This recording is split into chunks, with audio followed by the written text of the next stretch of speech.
നമ്മുടെ ലോക്സഭാ തെരഞ്ഞെടുപ്പ് അടുത്തുകൊണ്ടിരിക്കുകയാണ്. അതുകൊണ്ട് തന്നെ ഓരോ രാഷ്ട്രീയ പാർട്ടിയുടെയും ആരോപണങ്ങളും പ്രത്യാരോപണങ്ങളും വാഗ്ദാനങ്ങളും വികസനം നിരന്തരം ചർച്ച ചെയ്യപ്പെടാറുണ്ട്. 1947 ഇന്ത്യയുടെ സ്വാതന്ത്ര്യത്തിന് ശേഷം 2014 വരെ ഒരു പ്രബല ശക്തിയായിരുന്നു ഇന്ത്യൻ നാഷണൽ കോൺഗ്രസ് എന്ന് പറയുന്നത്. The Prime Minister directly insults me. He says, why is your name Gandhi and not Nehru? But his words are not taken off the record. Maybe Mr. Modi doesn't understand this, but generally in India, our surname is the surname of our father. അതിനിടയിൽ നിരവധിയായിട്ടുള്ള രാഷ്ട്രീയ പാർട്ടികൾ അധികാരത്തിലെത്തുകയുമുണ്ടായി. പക്ഷേ നമുക്ക് പ്രബലമായിരുന്നു എന്ന് പറയാൻ പറ്റുന്നത് Indian national Congress തന്നെയായിരുന്നു. പക്ഷേ അവിടേക്കാണ് 2014 മോദി ബ്രാൻഡിലൂടെ BJP ഇന്ത്യയുടെ തലപ്പത്തേക്ക് എത്തുന്നത്.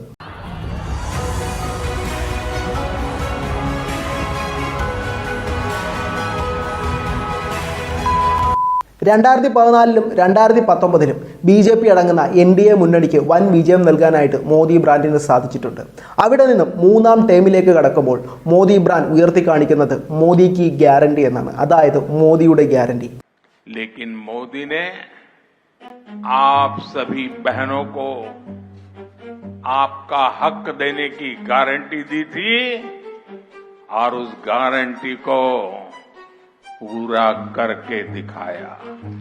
हमने 11 करोड़ परिवार की बहनों को पाइप से पानी दिया. ये क्यों हुआ? मोदी जुड़े गारंटी. हमने 12 करोड़ परिवार की बहनों के लिए टॉयलेट बनवाया. ये कैसे बने? मोदी जुड़े गारंटी. हमने 10 करोड़ उज्ज्वला गैस कनेक्शन दिए. ये सफलता कैसे मिली? മോദി യുടെ ഗ്യാരണ്ടി.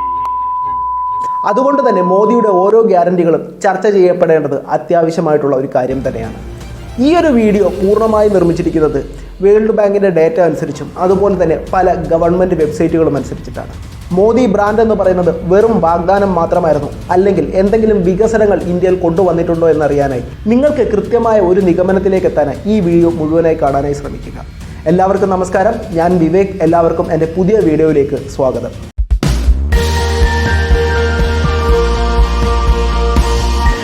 ഒരു രാജ്യത്തിൻ്റെ വികസനത്തിനെ പറ്റി പറയുമ്പോൾ ആദ്യം നമ്മൾ സംസാരിക്കുന്നത് GDP കുറിച്ചാണ്. എന്താണ് GDP?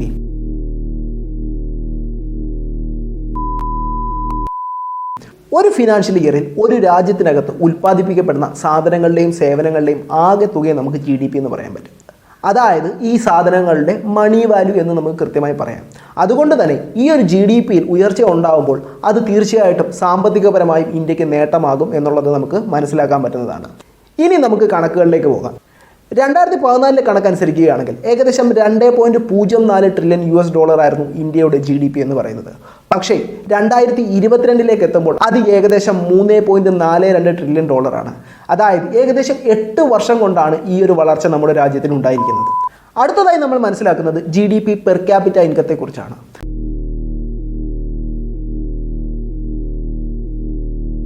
വളരെ ലളിതമായി പറയുകയാണെങ്കിൽ നമ്മുടെ രാജ്യത്തിൻ്റെ ഓരോ വർഷത്തെയും GDP എമൗണ്ട് നമ്മുടെ ഇവിടുത്തെ പൗരന്മാർക്ക് ഈക്വലായി വീതിച്ചു നൽകിയാൽ ഓരോരുത്തർക്കും എത്ര രൂപ ലഭിക്കും എന്നുള്ളത്. അതായത് GDP പെർ ക്യാപിറ്റ ഇൻകം കൂടുന്നതിനനുസരിച്ച് സാധാരണ രീതിയിൽ ഓരോരുത്തരുടെയും ജീവിത നിലവാരം ഉയരേണ്ടതാണ്.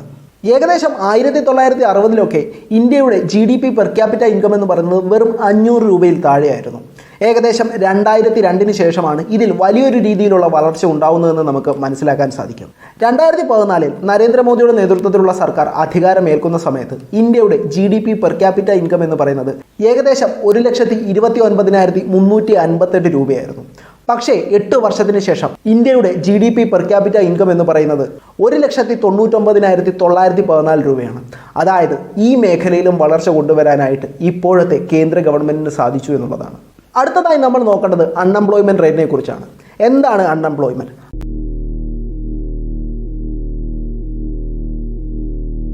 അതായത് ഒരാൾ ജോലി ചെയ്യാൻ വേണ്ടി സന്നദ്ധനാണ്, പക്ഷേ അദ്ദേഹത്തിന് ആവശ്യമായ തൊഴിൽ ലഭിക്കുന്നില്ല. ഇതിനെയാണ് അൺഎംപ്ലോയ്മെൻറ്റ് എന്ന് പറയുന്നത്.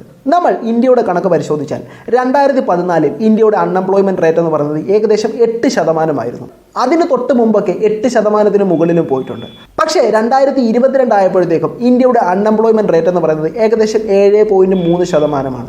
ഇതിൽ വ്യക്തമായി പറയാൻ പറ്റുന്ന ഒരു കാര്യമുണ്ട്, ചരിത്രപരമായ കാര്യം. അതായത് ഇന്ത്യയുടെ ചരിത്രത്തിൽ ഏറ്റവും ചെറിയ അൺഎംപ്ലോയ്മെൻറ്റ് റിപ്പോർട്ട് ചെയ്തിരിക്കുന്നത് 2019-ലാണ്, ഏകദേശം 6.5%. അടുത്തതായി നമ്മൾ നോക്കുന്നത് ഇൻഫ്ലേഷനെ പറ്റിയാണ്, അതായത് പണപ്പെരുപ്പം.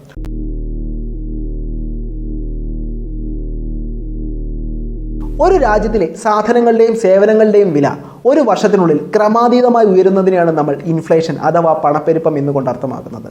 സാധാരണ രീതിയിൽ റിസർവ് ബാങ്ക് ഓഫ് ഇന്ത്യയുടെ കണക്കുകൾ പ്രകാരം ഒരു വളരുന്ന രാജ്യത്തിന് അത്യാവശ്യമായി വേണ്ടത് 2% മുതൽ 6% വരെയുള്ള ഇൻഫ്ലേഷൻ റേറ്റാണ്. നമുക്ക് ഇന്ത്യയുടെ കാര്യമൊന്ന് പരിശോധിച്ച് നോക്കാം. 2014 നരേന്ദ്രമോദിയുടെ നേതൃത്വത്തിലുള്ള സർക്കാർ അധികാരത്തിലെത്തുന്നതിന് മുമ്പ് ഇന്ത്യയുടെ ഇൻഫ്ലേഷൻ റേറ്റ് എന്ന് പറയുന്നത് ഏകദേശം 6.7%. അതിനു മുമ്പും ഈ ഒരു 6.7%-നേക്കാൾ മുകളിലേക്ക് പോയിട്ടുണ്ട്. 2022 എത്തുമ്പോഴും ഈ ഒരു ഇൻഫ്ലേഷൻ റേറ്റ് എന്ന് പറയുന്നത് 6.7%. പക്ഷേ ഈ ഒരു 2014 മുതൽ 2022 വരെയുള്ള കാലയളവിൽ ഏകദേശം 6%-നും 5%-നും ഇടയിലായിരുന്നു ഇന്ത്യയുടെ ഇൻഫ്ലേഷൻ എന്ന് പറയുന്നത്. അതായത് വളരുന്ന ഒരു ഇന്ത്യൻ ഇക്കോണമിക്ക് അത്യാവശ്യമായിട്ടുള്ളതും അതുപോലെ തന്നെ കൺട്രോളബിൾ ആയിട്ടുള്ള ഒരു ഇൻഫ്ലേഷനാണ് ഇന്ത്യയിൽ ഉണ്ടായിരിക്കുന്നത് എന്ന് കൃത്യമായി പറയാൻ സാധിക്കും. അടുത്ത ഒരു പാരാമീറ്റർ എന്ന് പറയുന്നത് പോവർട്ടിയാണ്, ദാരിദ്ര്യം.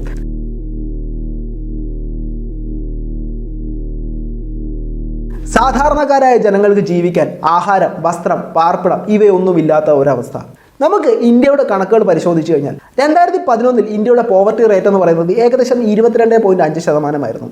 2015 ആയപ്പോഴത്തേക്കും അത് 18.7% കൊണ്ടെത്തിക്കാനായിട്ട് ഇന്ത്യയിൽ പ്രവർത്തിച്ച ഗവൺമെൻറ്റിന് സാധിച്ചു. 2018 ആയപ്പോഴത്തേക്കും ആ ഒരു പോവർട്ടി റേറ്റ് എന്ന് പറയുന്നത് 11.1% ചുരുങ്ങുകയാണ് ഉണ്ടായത്. പിന്നീട് 2021 എത്തുമ്പം അത് വീണ്ടും 14.7% കൂടുകയാണ്. പിന്നീട് 2022 കണക്കുകൾ പരിശോധിക്കുകയാണെങ്കിൽ അത് ഏകദേശം 11.9%. ഈ 5 പാരാമീറ്ററുകൾ പരിശോധിക്കുമ്പോഴും 2014 ഇതിനു മുമ്പുണ്ടായ ഇന്ത്യൻ നാഷണൽ കോൺഗ്രസിന്റെ നേതൃത്വത്തിലുള്ള ഗവൺമെൻറ് അവസാനിപ്പിച്ചെടുത്തു നിന്നും ഒരു നല്ല വളർച്ചയിലേക്ക് എത്തിക്കാനായിട്ട് നരേന്ദ്രമോദിയുടെ നേതൃത്വത്തിലുള്ള BJP ഗവൺമെൻറ്റിന് സാധിച്ചിട്ടുണ്ട്. ഇതിൽ ഒരു ചെറിയ കുറവ് വരുന്നത് 2019-20 കാലഘട്ടത്തിലാണ്, അതായത് കോവിഡ് മഹാമാരി ഇന്ത്യയെ ആക്രമിച്ചിരുന്ന സമയത്ത്. ഇനി നരേന്ദ്രമോദിയുടെ മോദി ഗ്യാരണ്ടി എന്ന് പറയുന്ന പേരിൽ നടക്കുന്ന പ്രസ്താവനകളിലെ വാസ്തവം എന്തെന്ന് നമുക്ക് തിരിച്ചറിയാം. ഈ ഒരു പ്രസംഗം പൂർണ്ണമായി പരിശോധിച്ചു കഴിഞ്ഞാൽ നമുക്ക് മനസ്സിലാവുന്നത് അദ്ദേഹം കൂടുതലായും എണ്ണി പറയുന്നത് സ്ത്രീകൾക്ക് ഗവൺമെൻറ് നടപ്പിലാക്കിയ ഓരോ പദ്ധതികളെക്കുറിച്ചുമാണ്. അതിൽ ആദ്യത്തേതെന്ന് പറയുന്നത് 106ാമത്തെ കോൺസ്റ്റിറ്റ്യൂഷൻ അമെൻമെന്റ് ബില്ലാണ് 2021 പാസ്സായത്. दुर्भाग्य से आजादी के बाद लेफ्ट कांग्रेस की सरकारों ने, LDF, UDF की सरकारों ने नारी शक्ति को कमजोर माना. लेफ्ट और कांग्रेस ने लोकसभा और विधानसभा में महिलाओं को रिजर्वेशन देने वाला कानून बरसों तक लटकाए रखा. लेकिन मोदी ने आप सभी बहनों को आपका हक देने की गारंटी दी थी और उस गारंटी को पूरा करके दिखाया. സ്ത്രീകൾക്ക് ലോക്സഭയിലും അതുപോലെ തന്നെ സ്റ്റേറ്റ് ലെജിസ്ലേറ്റീവ് അസംബ്ലികളിലും 1/3 സീറ്റുകൾ സംവരണപ്പെടുത്തുക എന്നതായിരുന്നു ഈ ബില്ലിൻ്റെ പ്രധാനപ്പെട്ട ഉദ്ദേശം എന്ന് പറയുന്നത്. യഥാർത്ഥത്തിൽ 1974 മുതൽ തന്നെ സ്ത്രീകൾക്കെതിരെയുള്ള ഡിസ്ക്രിമിനേഷൻ ഒഴിവാക്കുന്നതിന് വേണ്ടി ഈ ഒരു ബിൽ ലോക്സഭയിലും രാജ്യസഭയിലും പാസ്സാക്കാനുള്ള ശ്രമം ഇന്ത്യൻ നാഷണൽ കോൺഗ്രസിൻ്റെ ഭാഗത്തു നിന്നും തുടങ്ങിയതാണ്.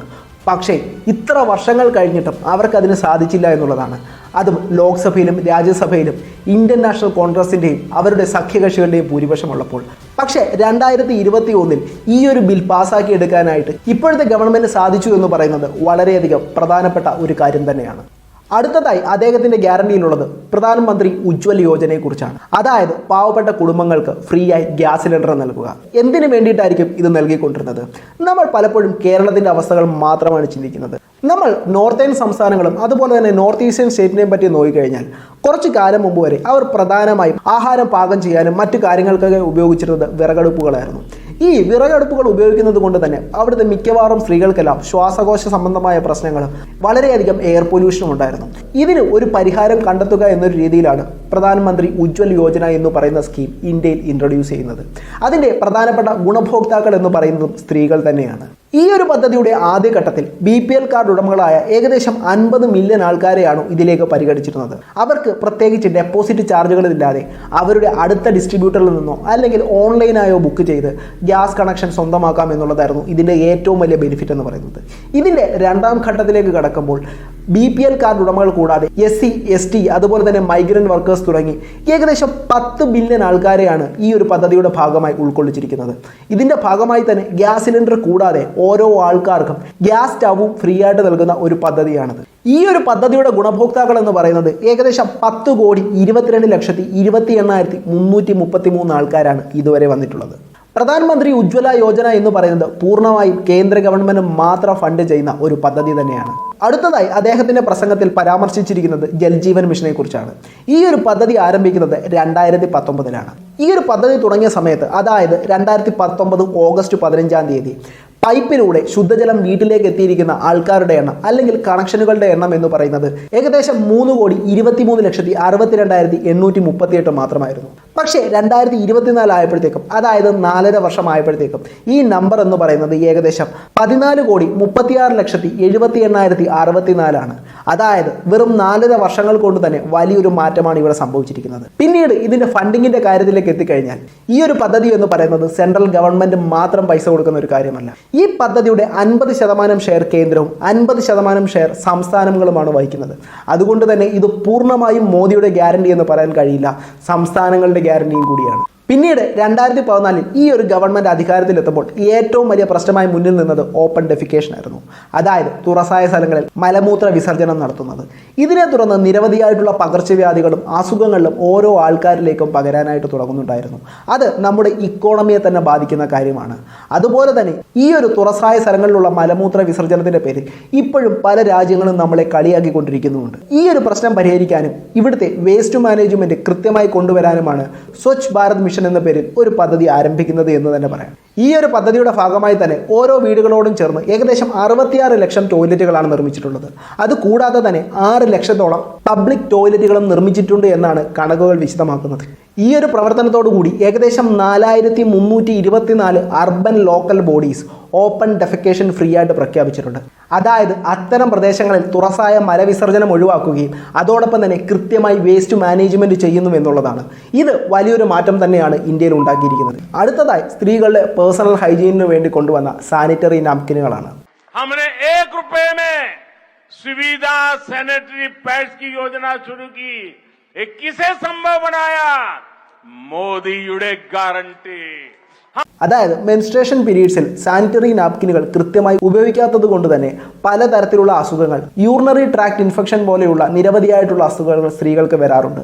ഈ ഒരു പ്രശ്നങ്ങൾ ഒഴിവാക്കാൻ വേണ്ടിയാണ് ₹1 ജൻ ഔഷധി വഴി ബയോഡീഗ്രേഡബിൾ ആയിട്ടുള്ള സാനിറ്ററി നാപ്കിനുകൾ പ്രൊവൈഡ് ചെയ്യുന്ന പദ്ധതി ഗവൺമെൻറ് ആരംഭിച്ചത് എന്ന് തന്നെ പറയാം. ഈ ഒരു പദ്ധതി ആരംഭിച്ചതിന് ശേഷം ഏകദേശം 48 കോടിയോളം സാനിറ്ററി നാപ്കിനുകളാണ് ജൻ ഔഷധി കേന്ദ്രം വഴി വിറ്റുപോയത്. അതുകൊണ്ട് തന്നെ ഈ ഒരു പദ്ധതി ജനങ്ങൾ ഏറ്റെടുത്തു എന്നുള്ളത് കൃത്യമായി നമുക്ക് പറയാനായി സാധിക്കുന്നതാണ്. പ്രധാനമന്ത്രി ആവാസ് യോജന എന്ന് പറയുന്നത് വീടില്ലാത്ത വളരെയധികം സാധാരണപ്പെട്ട കഷ്ടതകൾ അനുഭവിക്കുന്ന ജനങ്ങൾക്ക് വീട് കൊടുക്കുക എന്നൊരു ഉദ്ദേശത്തോടു കൂടിയ പദ്ധതിയാണ്. ഇതിൻ്റെ ഭാഗമായി ഇതുവരെ ഏകദേശം 123 ലക്ഷം വീടുകളാണ് നിർമ്മിച്ചിട്ടുള്ളത്.